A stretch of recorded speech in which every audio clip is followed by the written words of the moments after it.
અમરેલીમાં રાજ્ય ઉર્જા મંત્રી કૌશિક વેકરિયાની ઉપસ્થિતિમાં ભાજપનો વિજયોત્સવની ઉજવણી કરાઈ હતી, જેમાં સાંસદ ભરત સુતરિયા સહિત જિલ્લા પ્રમુખ અતુલ કાનાણી તેમજ અનેક હોદ્દેદારો અને નવા ચૂંટાયેલા પ્રતિનિધિઓ મોટી સંખ્યામાં હાજર રહ્યા હતા।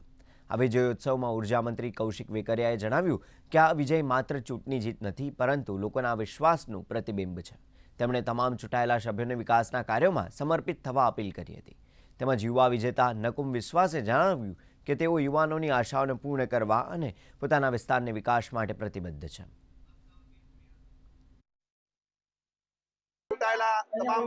તમામ સભ્યશ્રીઓને ખૂબ સારી રીતે ભારતીય જનતા પાર્ટી દ્વારા ખૂબ વધામણા કરવામાં આવ્યા છે અને તમામ સભ્યોને ભારતીય જનતા પાર્ટી દ્વારા ખૂબ શુભેચ્છા આપવામાં આવી છે કે પોતાના વિસ્તારની અંદર ખૂબ સારી રીતે કામગીરી કરી શકે અને જે પણ પડતર પ્રશ્નો છે એનું ખૂબ સારી રીતે નિરાકરણ કરી શકે એ પ્રકારના આગામી દિવસોના રોડમેપ સાથે તમામ ચૂંટાયેલા સભ્યો પોતાના વિસ્તારની અંદર કામે લાગવાના છે, એમાં કોઈ શંકા નથી। ચૂંટાયેલા સર્વે જિલ્લા પંચાયતના સભ્યશ્રીઓ, નગરપાલિકાના સભ્યશ્રીઓ અને તાલુકા પંચાયત સભ્યશ્રીઓનો કેસરિયા વિજયોત્સવ નામ આપીને એનું સન્માન કાર્યક્રમ રાખવામાં આવેલો હતો।